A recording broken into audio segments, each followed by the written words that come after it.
Hey guys, real quick before we get this one started, I just wanted to take a minute and thank some of you for visiting our store and supporting Galley Stories. It's greatly appreciated.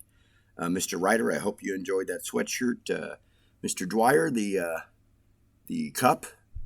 Mr. Albino, I think you got about one of everything. Really appreciate it. Miss Lovelace, thank you. Mrs. Rhodes, thank you. Thank you any of you that are visiting that store, and I'll try to show some appreciation here whenever I can. Again, thank you for your support, and we will be at Pacific Marine Expo once again this year. If you guys want to come out and see us, we'd be happy to see you. So let's get into it. National Fishermen and Pacific Marine Expo are proud supporters of the Galley Stories podcast, as we make similar efforts to highlight the people and topics that define commercial fishing. You can see what that looks like in print and online all year long, as well as every November in Seattle when this community comes together at PME. Check out nationalfisherman.com and pacificmarineexpo.com to learn more. Hello and welcome to Galley Stories, stories of the Bering Sea and beyond, hosted by Mark Kaler.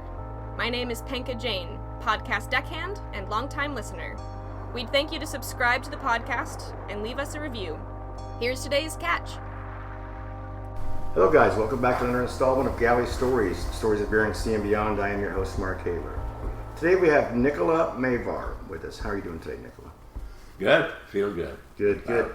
Where were you born? What year? And what brought you to commercial fishing? I was born in Croatia on the island. It's called Dugi Otok. When you translate, is Long Island. And I went to school in Croatia for a while. I went technical school and junior college. And we were born on the farm. My dad had orchards, olive trees, and all the products that we have, we didn't buy anything. We have, for ourselves. And at the time, we used to fish just for ourselves. Have a little boat and go out, in the area. Long area there, and fish and bring home, and if we got more, we give neighbors or friends, everybody. It was a small town, it was 300-400 people, and everybody know each other when I was a kid out there. Mm-hmm. So everybody, if they need help, they help each other, or everybody was kind of friendly. Mm-hmm. And so how did that progress into a commercial fishing career? Okay, when I was 1957, I finished army too. I went in Bosnia in army there because over there it's obligated to go in army. When I was there, it was communist country that time. Either you go in army or you go in jail. And I went in Bosnia in 18 months. I was master sergeant. We built pontoons on the river, like an exercise for the army to build bridges on the pontoons. And after that, I left for Paris. And I was 2 years in Paris. After that, my uncle was in California, and he used to have tuna boat, and although when I came, he sold already. He used to fish in Mexico for tuna, and he wrote me a letter, he would like to come United States. And I said, yeah, why not? So when I came United States, I spent in California for a while, and I went to learn English. I went to junior college. And after that, I have aunt in Gig Harbor. Her name was Danica Oblak. That was my father's sister. And she said, would you like to come in Washington? There's fishing, here for sockeyes and so forth. And I said, yeah, I would. So in summertime, I came in Washington. And I went fishing Southeast Alaska with the same for somebody from Gig Harbor. And that's how I got introduced to the fishing. And after that, I got introduced in Bristol Bay to my friend from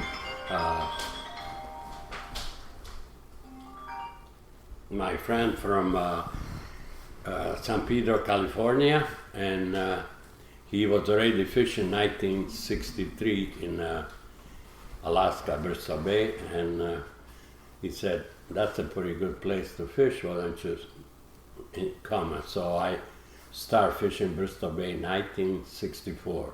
Okay. Can I ask you a little bit more about you coming to America? Was it difficult at that time to get into the country? How did that work out? It wasn't easy. I mean, like later on, you have to pass through a health test. When I was in American embassy in Paris, they ask you, you got paper to fill it out. Do you have insanity in your family? How healthy you are? You have to pass health tests too. And it's not like now. Well, maybe they have now different, but that time you have to pass all the questions about health, about what's your opinion about United States or something like that. Although I didn't speak English that time, I spoke French. So when I came from Paris, from Le Havre with the ship SS America, from Le Havre to New York, there was American students that studied in Paris, and they translated for me. When I came to New York, they said, don't worry, we translate for you to immigration and where to catch the plane to go to San Pedro, California, and that's how I got connected. So you came over on a boat? Yeah, in the ship SS America. It only took about 4 or 5 days. I think her speed was 24 miles an hour. One of the best ships. Maybe you're gonna see it. I don't know if I have picture, but my grandson put picture of on the TV, and you could see how beautiful boat was, what kind of accommodation, first class, second class, and so forth. So, first introduction then was seining here in Washington, or immediately up to Southeast? First was in Washington first year. Actually, there was a Croatian guy who owned the boat, but who was in America very long time, and the boat name was Golden Gate. That was seiner. And I fished here in Washington that year. Then later, I got introduced, like I told you, in Gig Harbor, and I went fishing with some of them from Tacoma in southeast Alaska for a year or two. Then after that, I started fishing in Bristol Bay. And what was your role on these various vessels? Deckhand? Yeah, mostly deckhand, but you know that in southeast Alaska, when I fished, there was almost only one that know how to man the net. Seiner was pretty hard for me to, to put together cork line, lead line, because I usually fish with small nets, like Bristol Bay, and my dad used to have tangle nets in Croatia. You put them on the bottom, there's a cork line on top and a lead line, so they call tangle nets, and you catch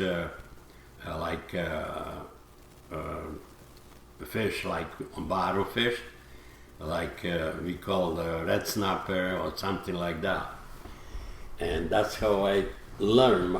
When I was young, I learned in Croatia how to fix, how to man the net and how to fix the net. Probably made you a valuable asset on any boat if you can fix a net. Yes. So then going on to Bristol Bay, what was your first boat there, and how did you get on that boat? My first boat that I fished wasn't my boat. I leased from red salmon, which my grandson is fishing now for red salmon, I think. And they used to call yellow bellies. There was all one color. and you lease the boat for percentage, whatever, and whatever you catch, they pay you less what you lease the boat for it. So the canneries own the boats. Cannery owned the boats, and there was only gas boat. They didn't allow I don't know why, they didn't allow the diesel engine beginning with, only gas engines. I always ask question, why not? Then after that, they put diesel because they said diesel smell is worse than gas. I don't know how that makes sense, but that was the thought at that time. So your first introduction to Bristol Bay was going up and leasing a boat and you were captaining a boat. Yes. That had to be a little scary. Yeah, that wasn't very easy, but guy fished with me from Anacortes. Recently he put on a website or something that I was one of the best skipper. I don't know why he said that, because we had leaky boat, wasn't a very good boat. Maybe he tried to be nice or something. But anyway, then my first boat was Brian and Jay, named after my kids. Was built in Seattle Commercial Marine, and was just shell of the boat.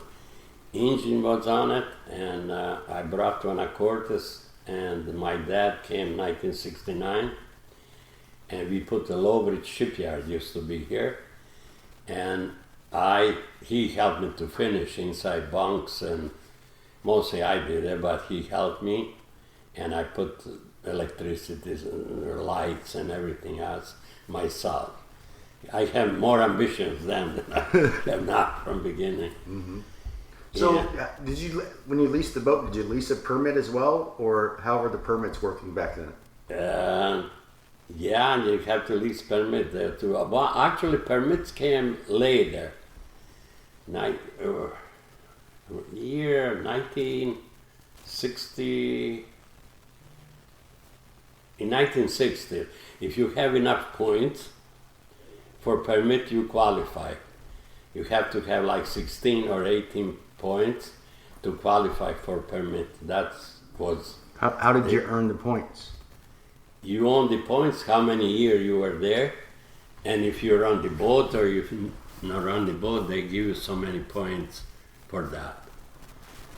That's why I understood, how I understood. Where'd you go on from there? Then after Brian and Jay, I started fishing for king salmon. I used to go in Nushikek alone for 15, 20 years. And I remember one time there was only a Norwegian guy that left from Naknek to Nushikek. We were only one that came from Naknek and fishing kings. And I think that year I made more on the kings than I make on sockeye, because those years sockeye wasn't that much in Bristol Bay because it was interrupted by foreign fisheries. We didn't have a 200 miles limit. There was only 8 miles for foreign fleet to get our fish from Bristol Bay. That's why in 70s we had very poor season because they intercept Japanese. There was even Koreans and the rest of the foreigners that took our fish that's supposed to go to our rivers and our streams. Then that time we were trying to call our representatives. Actually, Representative Swift came in my house in Anacortes, and we were lobbying for 200 miles limit. And Gordon in Seattle, Senator Gordon, I went in his office too, because I was kind of from beginning representative of AFMA, which is Alaska Fishermen Marketing Association. And then after 200 miles limit, we start to get fish. 1970s, almost done. There was no fish there. 1973, 4, 5, 6, 7, 8, and 79 came so much fish. I think I 35,000 pounds, but they paid $1 per fish that time. I think $1 a fish. $1 a fish. No 5 pounds, but per fish. Which is quite bad money if you, at that time, if you got 35,000, 135,000 fish, that could be what, $15,000-$20,000 probably. You pay for a pound fish, so you can divide it. That would be that kind of money. So not bad. Not bad at all. So did you do other fisheries in between Bristol Bay, or what did you? I did in Puget Sound. I shipped my boat in 1970, Brian and Jay, because Superintendent told me from Fidalgo, Nick, Bristol Bay looked like his dad. There won't be no fish much in 70s. You can ship boat in Puget Sound and fish there. And I fished with Brian and Jay a few years here, which I used to bring my kids in it too, Johnny and Nicky or Brian sometime. And it wasn't easy fishing here in Puget Sound. It was even worse than Alaska because you have ships, you got fog at night time, and we didn't have much equipment. You have compass, we didn't have radar or anything that time. So it was a little bit difficult fishing here, but we did okay here. How old were your boys when you started taking them fishing with you? Well, I think my older boy Brian, which he's fishing now for pollock, he's skipper on the bigger boat for pollock. He was 9 years old when he started. We went to Egikek, I remember, in Egikek on inside Egikek, there was not that much fish, but he was he was on the stern. We didn't have a reel that time. We had to pull by hands. But then after that, all three boys were one time with me and with Brian and Jay, and we were fishing in the west side, and I put fiber fish, which I shouldn't, but you're greedy when you fish them. I put on the stern, and water started to come over, and a friend of mine, Ron Peterson, probably you heard about him, he said, Nick, I'm gonna go with you to the other side to Peterson Point there, because you're taking water on the stern and you are with the kids, and they're gonna get scared when water is coming on the top. So he followed me all the way to east side till I came over there, and we were okay. We unload fish, big fish, and unload, and that was fine. But the kids were fishing with me. Sometimes they took off from the school even a week or two before school was over, because I think Johnny was fishing kings one time in Nushikek with me, and Nicky, I don't remember Brian was, but Nicky was fishing with me a couple of times, and they used to pay us cash for it. And Nicky came on the boat that year, and I used to put cash something under the boards, and he fined $100 or $200. He said, Dad, can I keep this? Of course, you finally keep it. $200, which for a kid was a lot from school, you know. Mm-hmm. But 1 year, I think we were on the strike in Aknik, and I made more money on the kings than we made on the sockeyes. And Boy, those days have changed, haven't they? Oh yeah. Now they mostly commercially, sports fishermen fish kings. There are not that many kings there for the commercially. Yeah, they they actually hold us off quite a bit until they get what they feel like is a decent number. So. Right. So, how many years in Bristol Bay then? In Bristol Bay, I would say 50 years that I fished there. 50 years. When's the last year you fished it? Last year I was 80, and I'm 92 now. Really. So 12 years ago, just not very long ago. Yeah, not very long ago. Mm-hmm. I will still enjoy. I mentally and everything. I don't know physically if I can, but you know that I have wished to still fish there. Mm-hmm. It's not just fishing; it's friends and camaraderie and everybody, skippers that you know, and the other guys, and natives, and all put together. It's kind of more exciting than. I bet you there's a couple guys in this room right now that would probably be happier than hell to have you come out on their boats. Yeah. Hunter said, I wish I was old enough to fish with you, Dida. Dida is a grandpa there in Croatia, Dida. So he called me Dida. All my grandkids call me Dida. D-I-D-A. D-I-D-A. Yeah, that's Dida. Can you tell us a bit, because you've been around a long time, can you tell us how you've seen not just the Bristol Bay fishery, but fishing equipment-wise, and just the things that have changed? Things changed quite a bit in the fisheries. When we used to, from beginning, there was not that much competition among fishermen. Everybody kept their spot, and you could fish west side, east side in Bristol Bay, and you choose your side. Now, young people came in it, and it's a lot of different kind of competition. And I remember when we were in Egikek, Italian guy, there was a lot of Italians that fished there in Egikek too.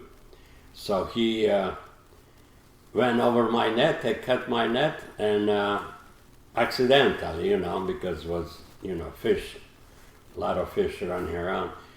And he came to me, he said, don't worry, Nick, I'm going to pay you for your net. And when we came in Canada, he gave me a brand new net. I don't think they do right now, but there was more, I think there was more respect in all the days for fishermen than is right now, because of competition now and everything else that goes on. Can you recall what was your best day on the water? Bass fishing time? Best day, whether it's fishing or anything else. I think best day was when my kids was fishing with me over there, and we, I think it was Brian and Jay, and we loaded the boat, and all my boys were with Nick and John and Brian, and they were so happy, and being with them same time and see them happy with it make me so happy too. So that was. What's been your worst day on the water? Worst day on the water when I fish in Egikek, and I had Brian and Jade, and I had blue. Next boat was Blue Adriatic. That was built in La Conner. And when I load gas, on the barge order, I think it was from King Car boat that was fishing winter time, and they had those tanks, spare tank, that probably accumulate water, and they give me water with the fuel. And I came to Egikek, I had to go on Coffee Point, I have to clean everything, and there was damage, of course, to the engine too, but I managed to clean everything up in a few days, and I went fishing, but I lost 3-4 days of fishing, and guy told me, you can get what you lost. There was an attorney that was there, and he said, if they give you water, you can get paid for it, how much you lost 3 or 4 days, and how much you usually can catch on the, which was about $30,000. And they pay me for my time lost. Good, good. What, out of all these years, what would you say the sea has given to you? What was that again? What do you think, if you could just briefly describe what the sea has given to you? I think I was happiest man when I am on the sea, because I see it's up to you, and there's only God there. That's why I'm religious. I'm not too religious, I mean, to tell other people, but I was born Catholic, Roman Catholics, you know, and Croatians were Catholics almost 2,000 years because we live close to the Rome. And even on the kings, first king Tomislav he was crowned by Pope too as a king. So, where was I? I got lost into religion. This what the sea has given you out there with God. I'm happiest when I am on the sea because everything's up to you. Nobody else is there. There is a nature. There is whether it's bad weather, whether it's good weather, is all about what you're gonna make out of it, mentally and physically. And in that environment, I felt at that time, and still I remember I felt so good about myself, about surrounding, about where I am in this phase of life. Mm-hmm. What has the sea taken away from you? Sea, I miss it a lot.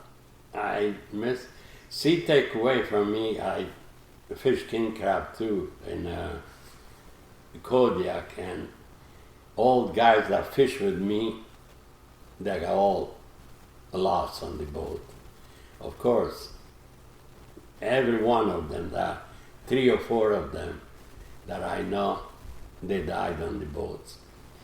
1968, there was boats that came from wood boats that they fish in Kodiak, and they used to fish tuna in California. But that kind of sea is different than it's in Alaska, and they were not made for that kind of sea. So we lost 2 or 3 boats in Kodiak in 1 year. I remember I was with the named Boris Solich.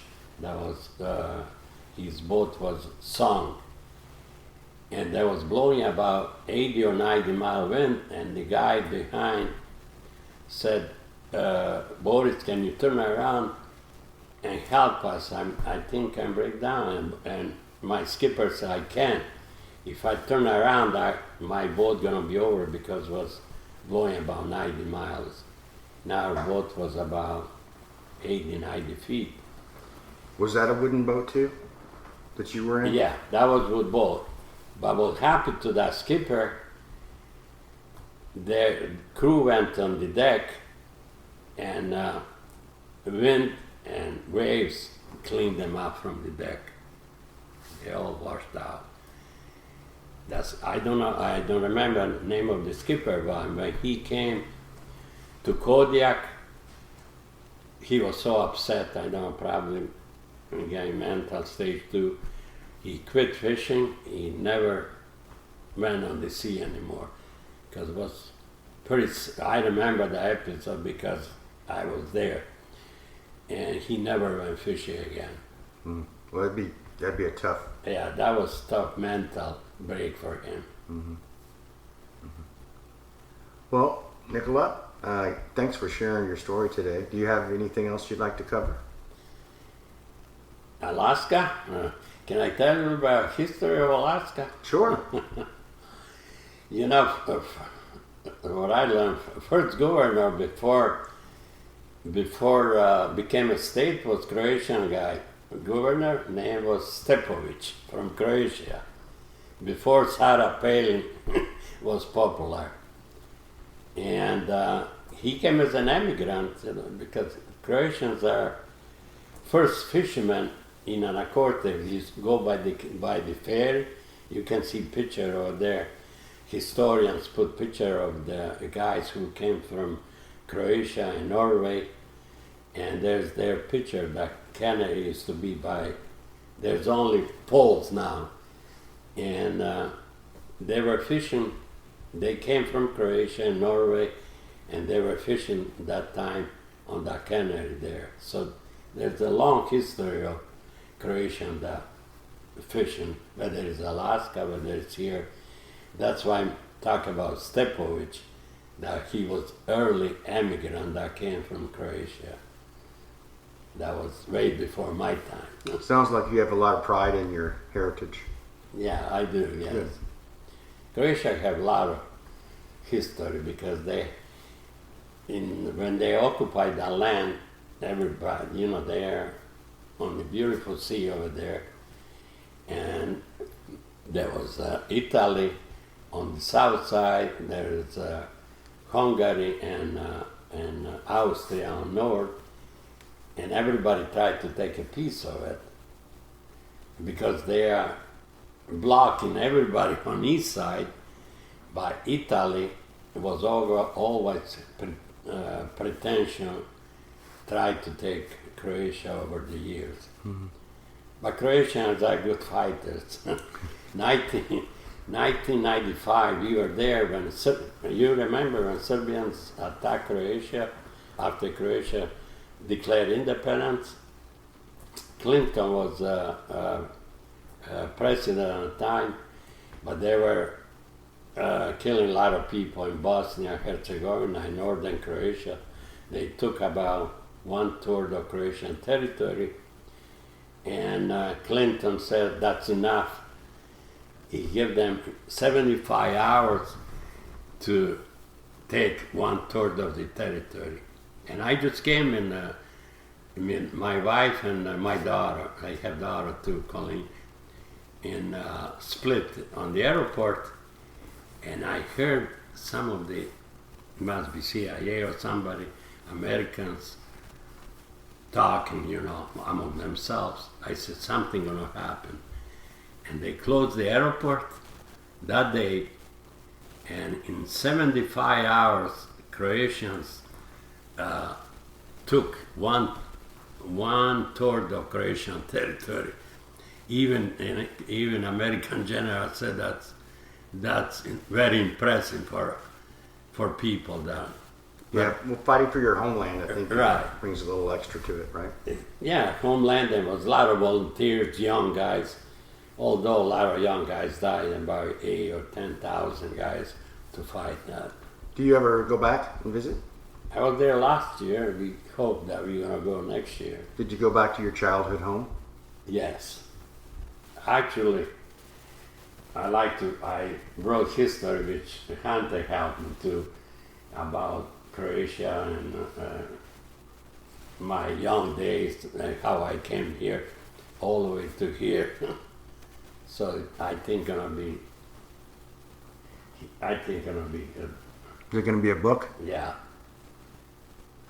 Look forward to that one. yeah.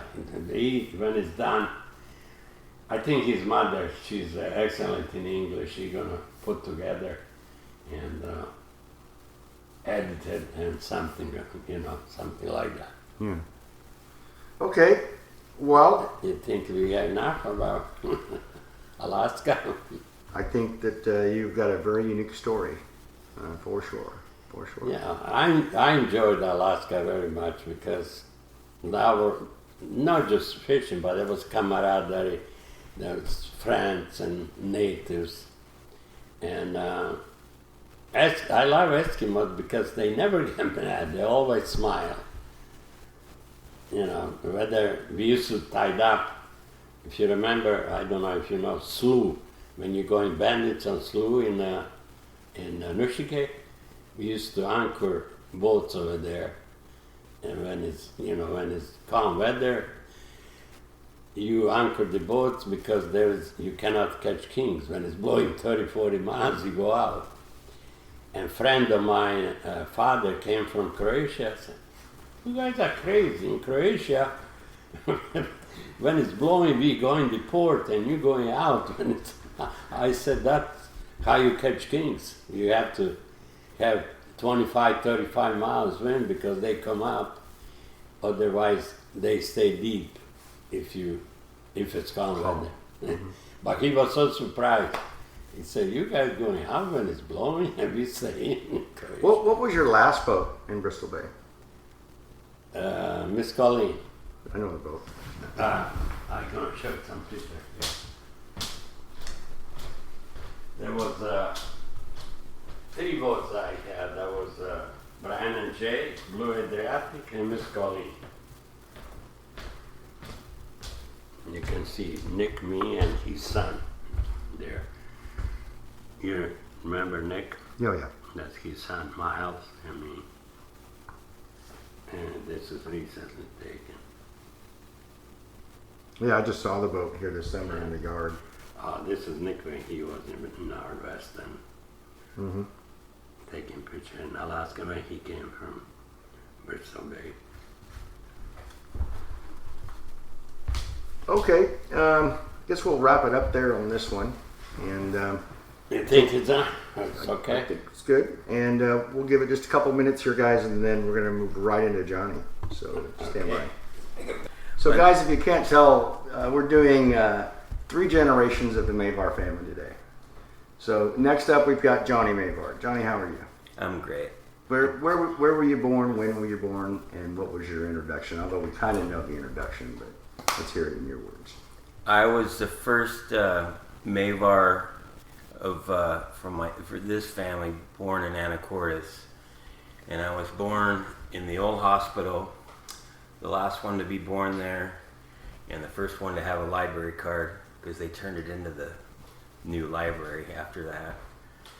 I was born in '66 here in Anacortes.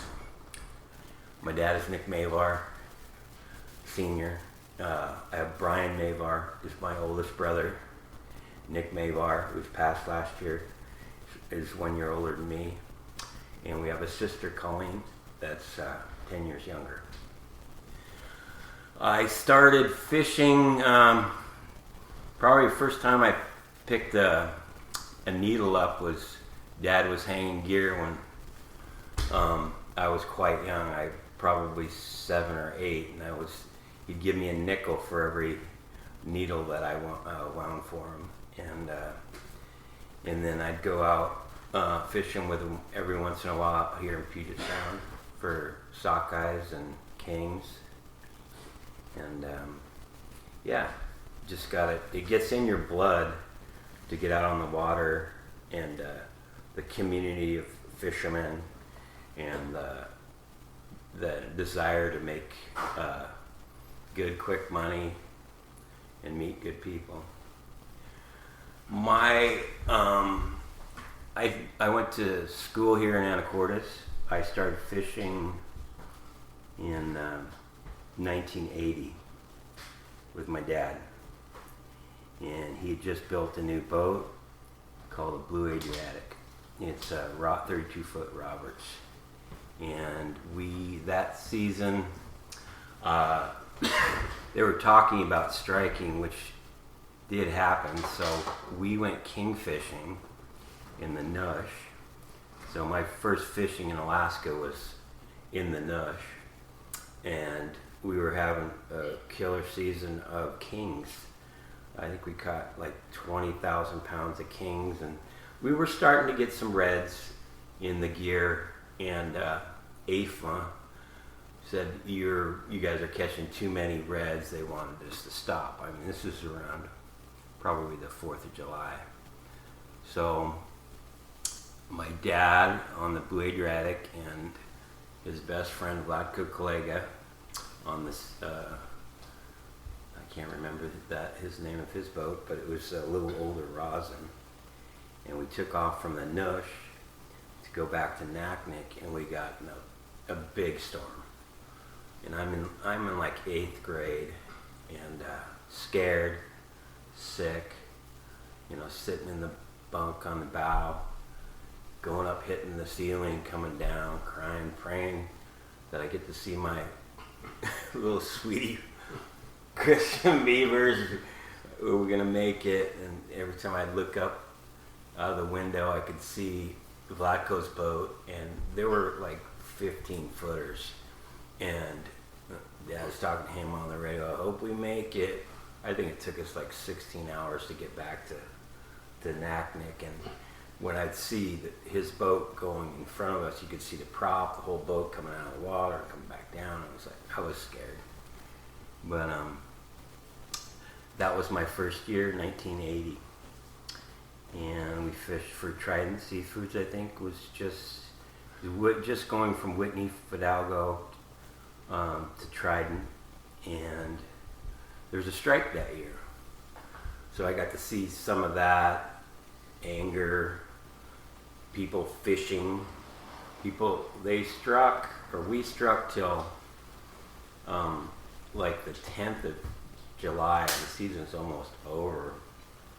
And just you saw people that had new boats, permits, had to make their payments, and this other stand is that we need a price that we can live off of, and nobody ever won.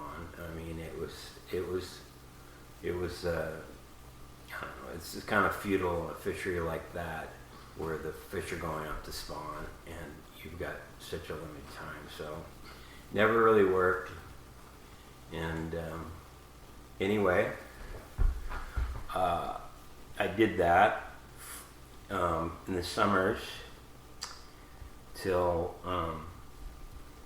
college age. I went to Western, and one of the Croatians out of Bellingham had a seiner, the Patty Lou, and he also had a Bristol Bay boat, so we would fish Bristol Bay. I would fishing with my dad, and then we'd fly down to Craig or wherever the boat was, catch can, and we'd go seining.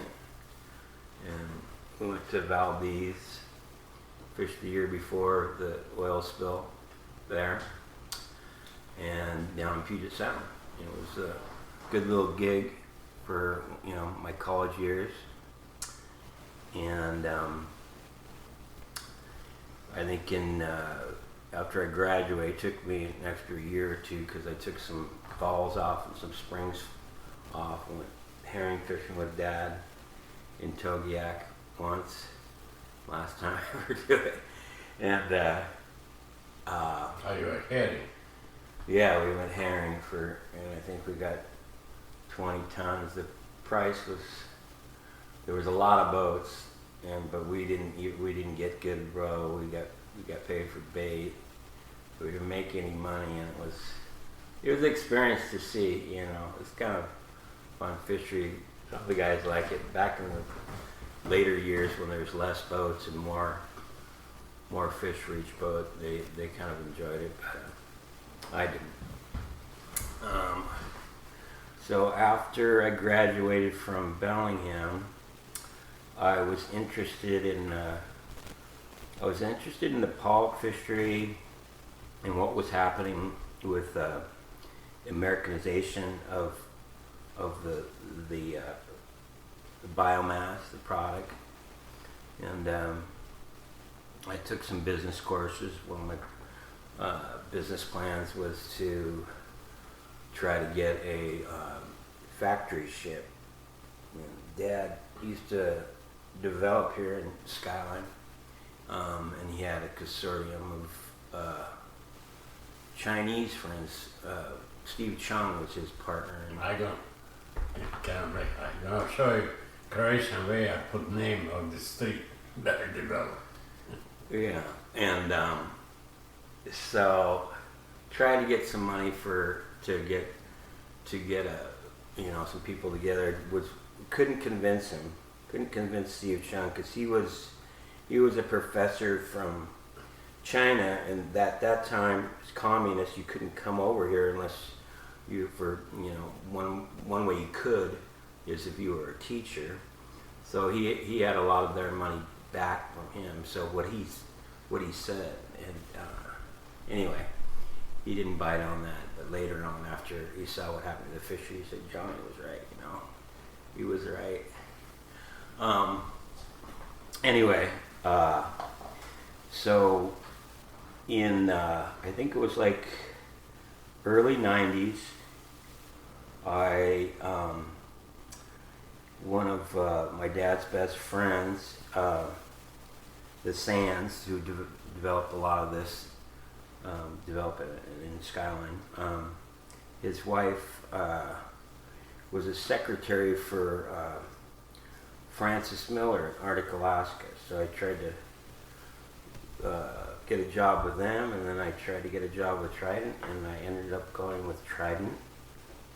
And I was still fishing at that time, and I wanted to get into sales, and they saw that my fishing background, and in later years, Paul Padgett and those guys said, they're never going to let you go in sales, Johnny, but you'll always have a job in Alaska.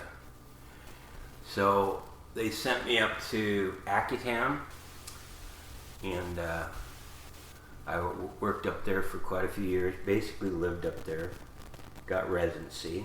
What was your role there? I was a production foreman, mostly for crab, but also in the Paul factory down below for surimi, and they did the IFQ. It was completely different than what you saw in Bristol Bay at that time. There was a lot of canning, some frozen, but everything was pretty much frozen there. So I got to learn about how to, IFQ crab, salmon. I see there in Akitam, and I also at some point went to Sandpoint. You see every product, you see every boat, and it was a broad way to see the fishery, and so I got to see what I would actually want to do if I was to get on a boat, and what I didn't want to do. So I got my residency there. One of Dad's friends, Ron Peterson, he's like, Johnny, if you want to get into the Bay and do it on your own, get your residency up there in Alaska, and they'll use the permit as collateral. It's the only place they'll do that, And at that time, a permit was like $200,000. It was a lot of money. And so I did, and after a couple of years, I applied for a loan. I got an old boat called the Able Mabel, and I got a permit for $200,000. The boat was worth about $20,000, soaking wet. And I fished the first year. We didn't do well. We broke down a lot, struggled. I was married at that time. I had a son on the way, Hunter was coming. And Tim, who you interviewed earlier, was a crabber in Bohemia. He was looking for a job. And he came with me, and instantly we changed what we were doing. I took some advice from Jim Parker, who's still a good friend of mine. He's like, Johnny, take that boat and cut the middle hatches out, put a reel down low, raise the hatches. Told me all the things I should do to make this thing effective. At that time, the reel, you had a space between probably 3 feet from the stern roller to the reel on the back deck. And the change from the power roller, stern roller, to the reel had copper lines, not even a valve. You have to get out a wrench and undo one to change from the stern roller. So it wasn't. He was doing it at a different pace. So we made those changes, put a pipe fly bridge on it, and instantly I started catching fish, taking advice from some of the Everett guys. Jim's like, follow this guy, do what he does. Go to Eggy. You always make it see stick and stay, make it pay. And I did. And That'd be nice to have Tim Willis on the boat, though. Tim we called him the Magic Man, because he was an amazing engineer. and very. He explains things very, very well, and very capable, and breath of fresh air. It was great to have Tim on board. And I took in my time in the winter, I met Scott McLean Chester, and he came with me. He was an AA'er, and so I had him and Tim for a couple 3 years, and then after that, I'd always let my crew pick, who we wanted the third guy. And Scott always wanted an AA'er, so for 10 years I had guys that I didn't have to worry about drinking or drugging on the boat, which is a huge plus in the fishery. And had some good seasons with that boat on the North Marker. I put 1/2-inch cable around it, turnbuckles, and tires on it. It was. That was disabled. First year they called me disabled able, and then after that we were able, and after a certain amount of years there was nobody beat me on the south side. I was the self-proclaimed king of the south side as far as production. Had some good years. North side guys beat me, Bird Dog and some of those guys have already but I did well on the south side as far as the fleet. One story with the Able Mabel. We were fishing and we were on the flats there, and we had some weather, and we started hitting bottom, had fish on, and we didn't think a lot of it. We got out of it, but later on we were sitting on the south line, and we had wood covers over the shaft in that area, and there was a plug down there with a handle on it.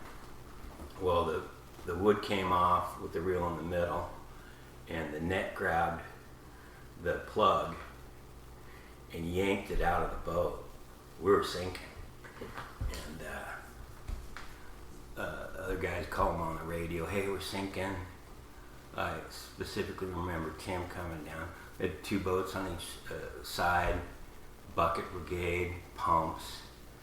Tim looking down at me, watching this water come in. He said, "John, should we let it go?" I go, "Tim, we can't let it go. It's June 25th.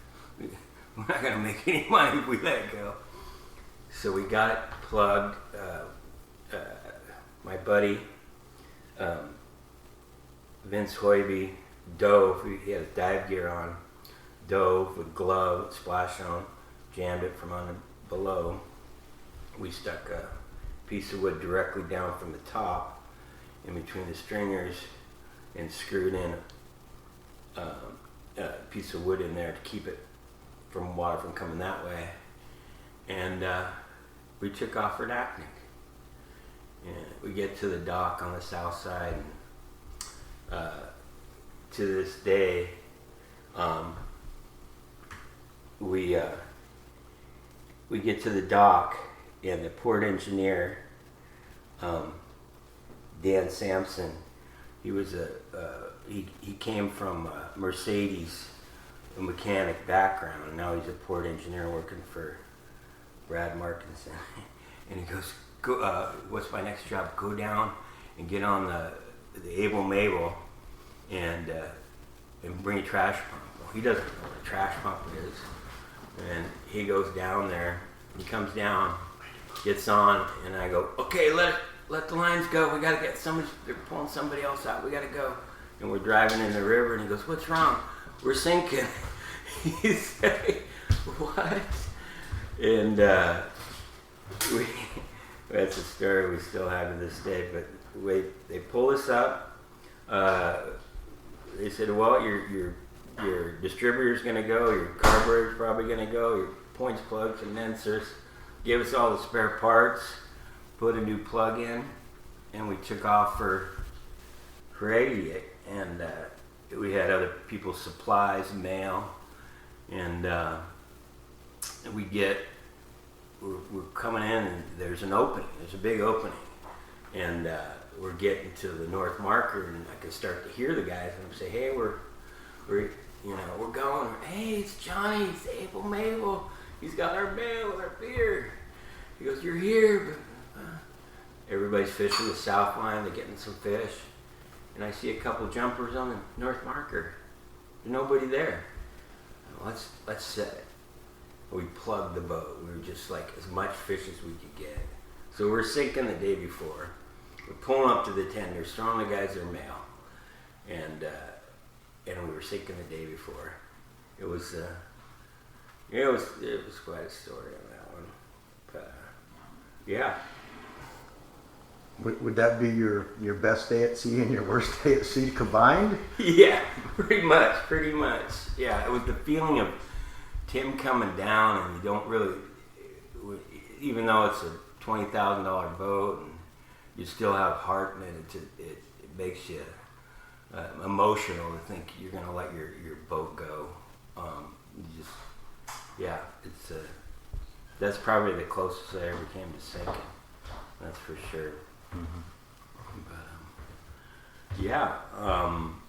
so we did that that was 90. Been running my own boat since 93, and I was pretty upside down after 96. Tim told his story that he bought his permit with a credit card for $25,000 and it was probably 2000 or 98.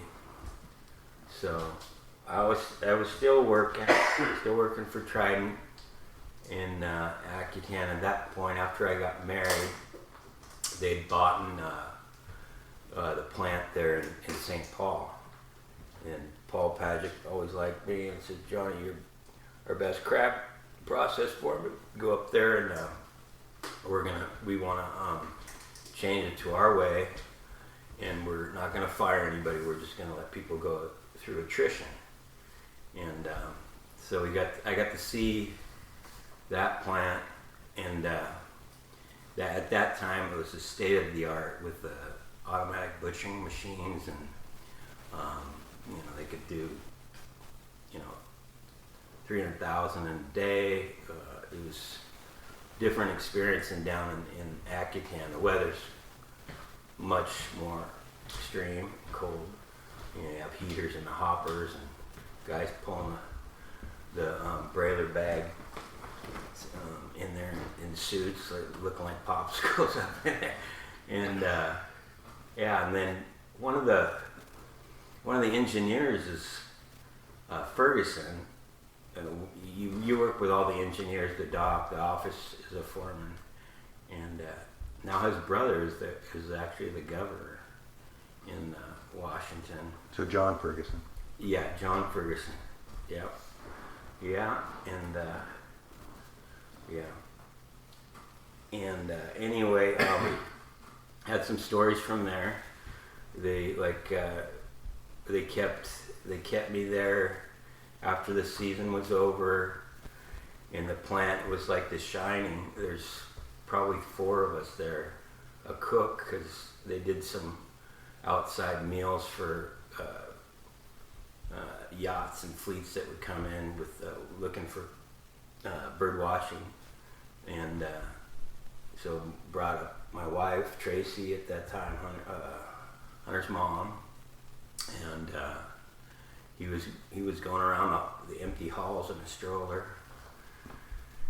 And I remember a time they had a couple boats that had sank, and they had Lloyd's of London investigator up there and a helicopter pilot, and Tracy's charming and beautiful, and got the copter pilot to take me and her and Hunter on a little trip around St. Paul. And we stopped on a secluded beach, and we wrote his name in big letters, and so you could see it from the sky. It's pretty cool. So he was probably 1 year old. And was a cool experience to see that. And at that time, they had a plant that was it was probably half a mile from the port.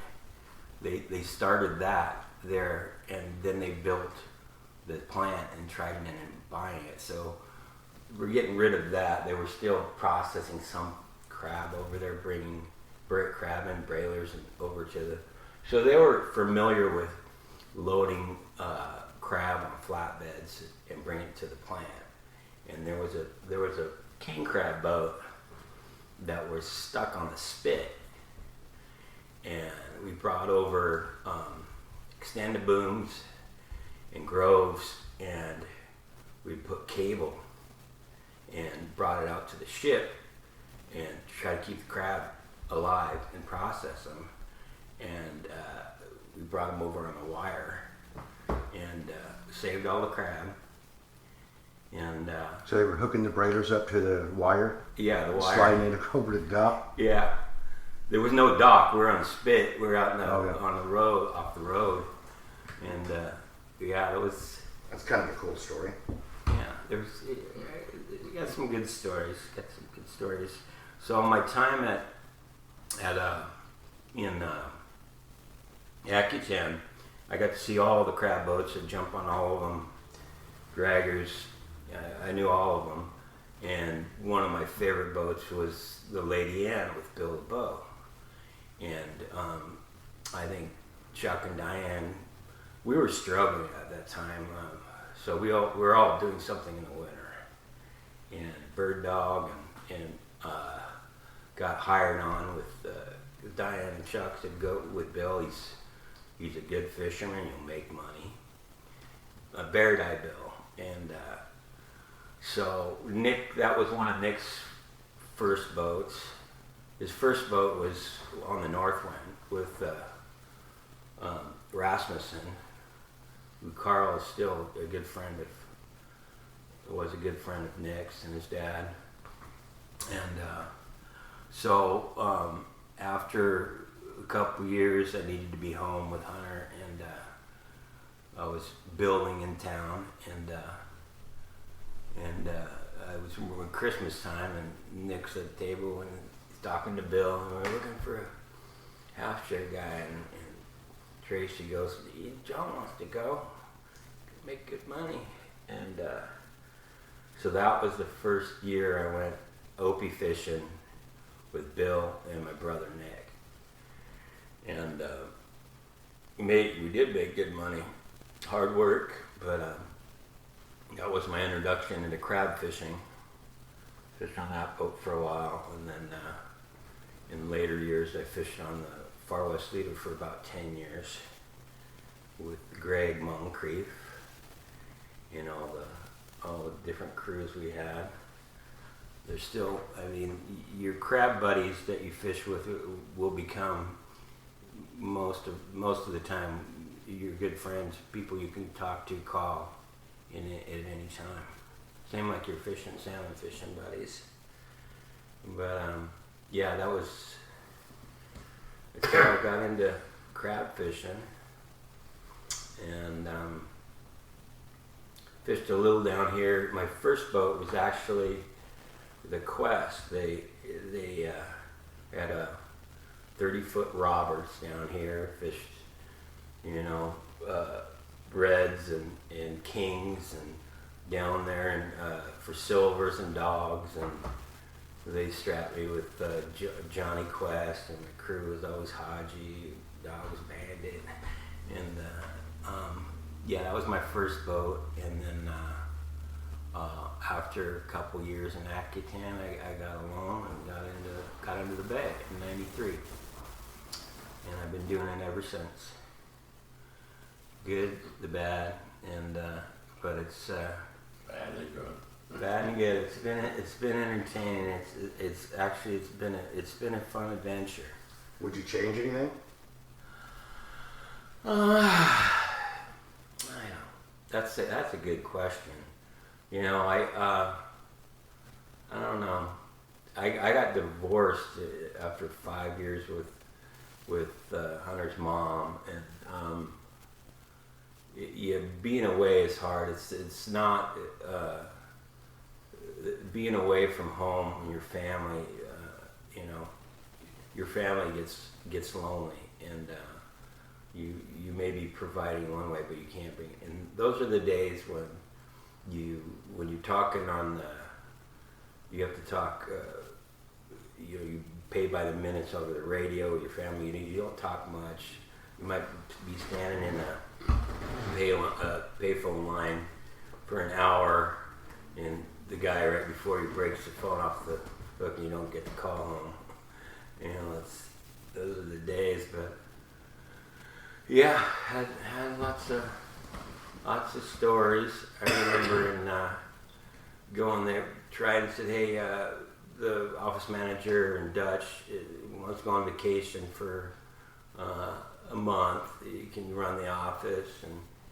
And sure, you give me a company credit card to pick up processors that are stuck in Dutch, and we got to feed them and house them. And one of my buddies, Botter Tech, came into town and took her for pizza. In my very first year or second year, I got a ticket in the bay, but I hadn't had any money. And I paid half of it, and I said, well, I'll pay it, half by this. And I didn't. So I locked the keys in the truck at Dormery's, and they go, call the police, they'll come unlock your car. Well, they took my ID and like, oh, you're going to jail. So by the time I got out of jail in the morning, it was already down in the Seattle office. Oh, your office manager is in jail, and the judge was a woman, probably about 8 months pregnant. She had all my paperwork in front of her, and she said, John, all you have to do is call us or write us a letter and say, give me more time to pay. So it was kind of an innocent way to get a mugshot in Dutch. Yeah, that's so. Yeah, so that's kind of a lot of my story. Come from a Croatian family of fishermen. My sister's life partner is a dragger in town. This community's pretty much been built up and started by fishermen back in the day, and that was that's how we got into it. And we have the Croatian club down in Anacortes. You're invited to come down for a dinner. We do it once a month. And I was first president, don't forget. Dad was first president I of the was Croatian club. instrumental to build that. And they put me on the board once, and you always had to do something, either cook or wash dishes. And I'm like, can I be the bartender? Everybody loves a bartender, so I do that. All the Croatians when they come through the door, they want you to open the wine in front of them, so you're opening up 100 bottles of wine in about 20 minutes on the way in before dinner. And the Catholic priest would come and bless the fleet in the spring. We'd always do a couple lambs and a pig, and have an authentic Croatian band come in, and we don't solicit people in. It's word of mouth, or we give letters, and it's a good, wholesome environment for people to be around. And what is your favorite Croatian dish? Oh, wow! They're very simple dishes, but pasta jol. I love pasta joli. How about mine on the boat when I was Brudette. Oh, Dad's brudette is amazing. It's a cipino. cipino, like a cipino. Everybody used to smell it, and bird dog, and everybody come. I said, we got 4 boats in family. If it's left over, you can eat it. I want to give my dad the credit for the man that he is. He's a legend, and all the people that know him or wish that he was their dad. He's a dad to everybody. He was up there into his 70s, and he's quite the staple. There isn't a bad word come out of his mouth, and you'll see kids that don't like adults, and they'll put their arms up in the air to him when they see him down the dock. So he's quite a man. He's done a lot of things in his life, and he deserves a lot of acclimates. Good man. John, thank you, but I know how to say. It's okay. Thank you. Anything else you'd like to share, John? I think that's kind of wraps it up. Okay. Yeah. We'll dive on into Hunter. Hunter, you. So again, guys, Have a seat. three generations of the Mavar family here today. We own your lunch after this. So guys, we'll continue on, and we have Hunter Mavar. Hunter, how are you? I'm good. Where and when were you born? I was born in Ballard Hospital in Seattle, 1995, September 7th. And yeah. What was your first commercial fishing experience? So when I was younger, I didn't go as early as these guys. I'd always hear stories about the bay. My grandpa would always say, "Oh, I can't wait till you're out there, and we'll be talking on the radio and all that." And my dad was always trying to get me up there at a young age. But I don't know. Like my dad said, my parents got divorced when I was really young, so I only saw Dad about 9 months or 3 months out of the year, and not full time. So maybe I was sheltered a little bit. And it didn't really seem appealing to me, and I definitely didn't know the value of a dollar. I was little spoiled. So yeah, I guess I dropped out of high school when I was a junior, and my options kind of started dwindling. But yeah, I needed to make money, and so I was basically then I was staying at my dad's house, and it was basically, well, you're staying here, you're coming to the bay with me, So I came up full season. What year was that? That was I got a tattoo here. 2014. So yeah, I came up with Dad, and I had a lot of fun. I definitely wasn't. I made a very small percentage. I was more there just to be there and to watch and stuff. But I had a lot of fun because I'd only heard stories. I never actually been there, and this was the south side before they closed it down. So it was really small community. There was the Pit, little bar there, restaurant that everyone got together, and I saw Uncle Tim and Canyon and all my uncles and my dad, and saw how everything went, and how I was really surprised by how respected they were there, and I had a ton of fun. Yeah, it was a little rocky. I think that me and my dad never had that. We didn't really spend a lot of time together, So there was that bonding, and it was a little rocky. But I made it the whole season, and I came up the next year, and I had a little bit more ambition next year, and I knew I kind of did poor, and I wanted to kind of redeem myself. I was like waiting for it the entire year. I remember, like, can't wait. My dad said, because my first year actually, we fished 3 different boats. A few weeks into the season, we blew the main on the Hunter C. And my dad, he went all the way out to Dillingham, I believe peak season? Beginning of the season. So it was, right before peak. Went out to Dillingham, bought a boat on the spot because my dad's just a badass like that. And fished on that boat, and we made it almost the whole season, but blew a main in there. And so we leased the Mary Kay, finished the season off, and So there's a lot to do the next year. So I came up a month early and helped my dad, just, whatever he needed.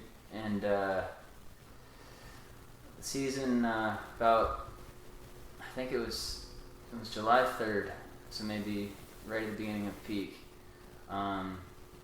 We had one of those articulating reels, so it's controlled by a lever. It goes up and down and directly onto the deck when it's down. And we were catching a lot of fish, and it was really intense. And I think one of our crew members, he had a little strap on his rain gear.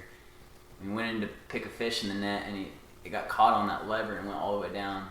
And I was under there kicking fish, and it happened so fast. But I just remember like this pain was really foreign. I didn't it was the pain I wouldn't wish upon anybody. Instantly just broken, and I just remember looking up on the fly bridge, and just the look on my dad's face was just like sheer terror. So you got caught on the net? No. I had the articulating drum or reel, I fall like my leg was caught in between the level wind or whatever and the steel deck, like 5,000 pounds or whatever it is. So it just crushed. And we're on the north line out there in Agagik. So it was a journey just to get to the hospital. I remember I had to cross over to one of the Kvichak boats, and we're a little boat, so it was kind of a little bit of a little higher up, and they had to swing. They're like, it's really important that you do everything you can to make it, because you only get that one swing, And I made it to that boat, and then they got me into another little skiff. I made it to the beach, took a helicopter or a plane or something, and got there. And I remember last thing I said to my dad before he sent me off was hey, don't stop fishing. I mean, when a human being is in a situation where, I thought I was going to lose my leg. Like, I had no circulation or nothing. When you're in that kind of situation, your heart comes out. And I meant what I said. I was like, don't stop fishing,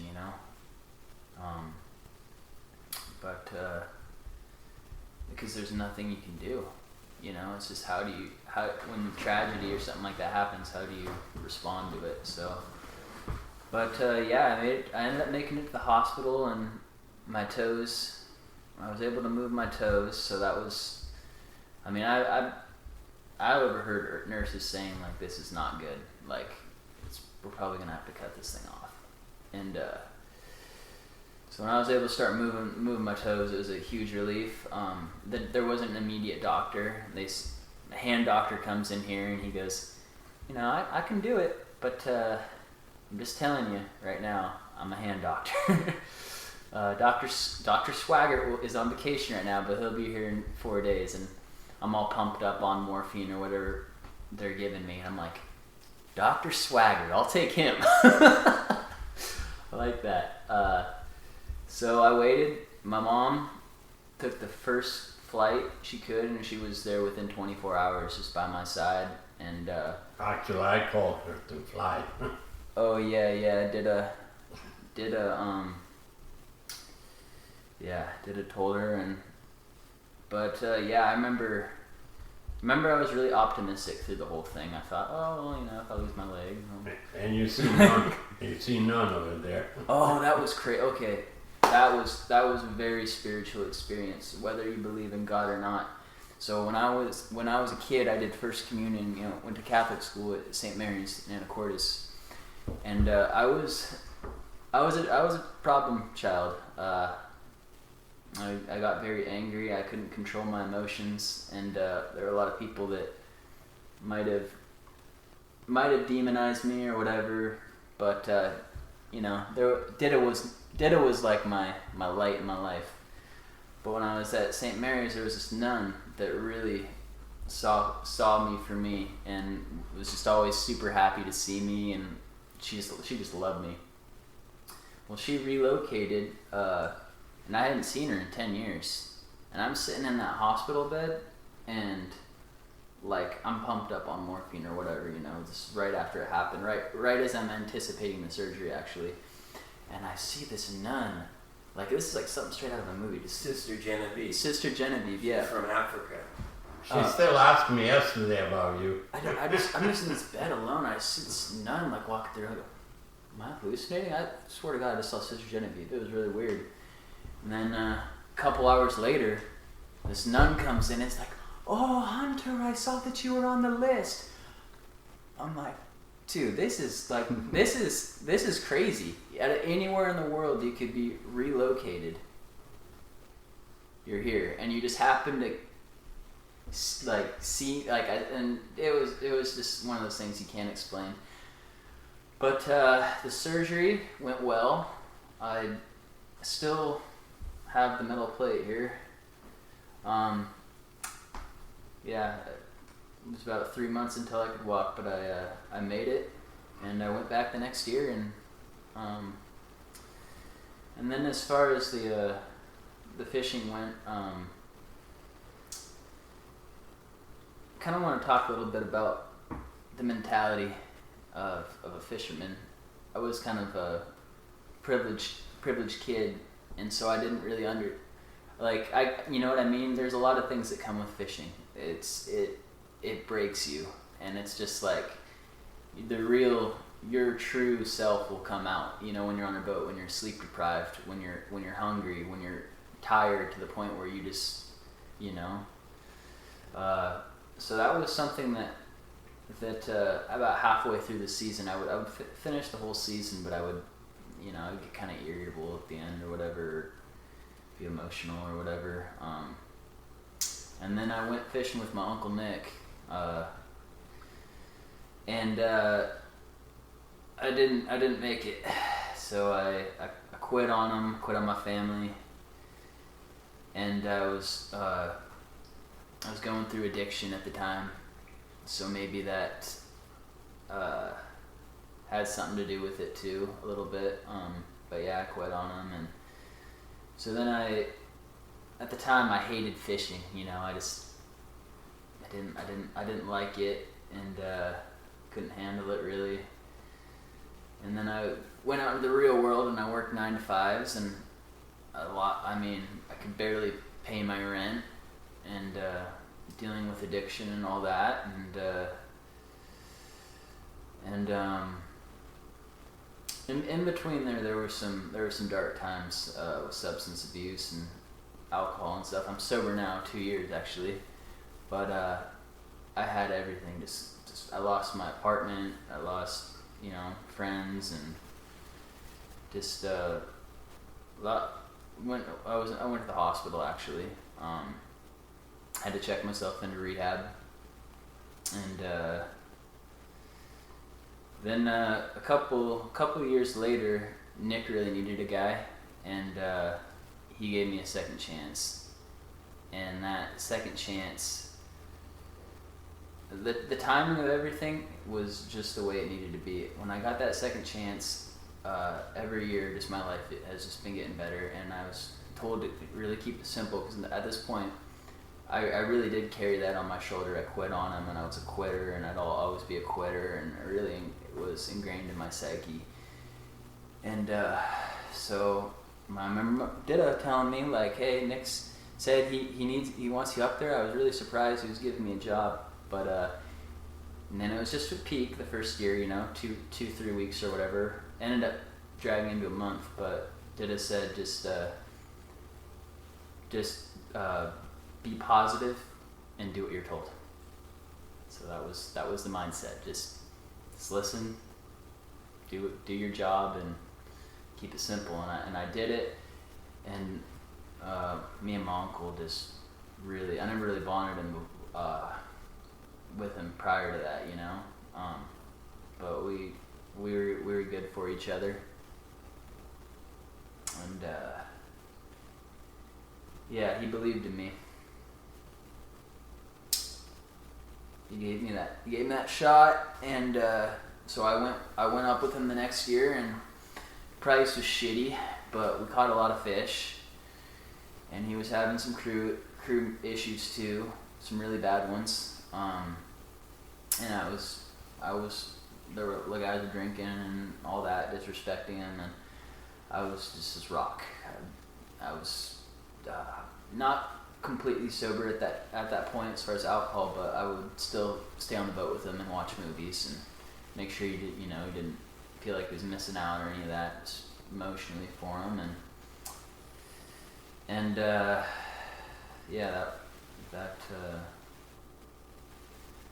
that's that second chance he gave me changed everything. The first year, because I had been in debt the entire time when I stopped fishing. I was always used to that instant money, and always had money, and you realize that when you don't fish, it's fucking it's hard, But first year I paid off all my debt. And second year, I got in a car that I'd take to the mountain. I go snowboarding, seasons pass, and now I finally, later on, I had an apartment earlier, but now I got my own place. I'm completely independent and still kind of figuring it out, but yeah. You're in good space now. Yeah. So you came a long way. Yeah. It's been a journey. Yeah, good kid. You're critical. And there's one thing too. When I was in that hospital, when I, the substance and stuff, I was a little bit out of my body, so I had a really spiritual experience. Found my higher power.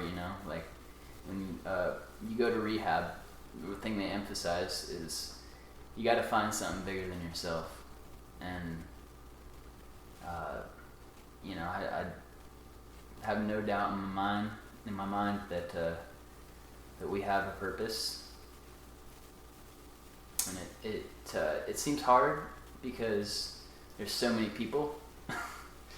You feel real small, but yeah, we do, and usually our purpose is the immediate people in our lives. Like when my dad was gone and my mom was a single mother having problems with relationships or whatever, my stepdad, I was always going to grandpa's house, and he just always gave me that love. And there was one thing he'd always tell me.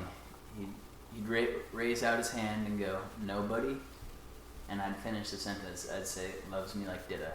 He goes, "That's right." So Dida was always my angel, and my grandma. It's really cool to have all three of you share parts of your life in one podcast. And Hunter, I got to say, that's pretty eloquent. Thank you. You're very eloquent. Appreciate it. Thanks for talking a little about Nick too. In our industry, he, like the Mavar family in general, And Nikola you too, to fish like him. So He was with him when Nicky fall down. oh, were you there with him? Mm-hmm. Yeah. That was last year. Anything else that you'd like to share?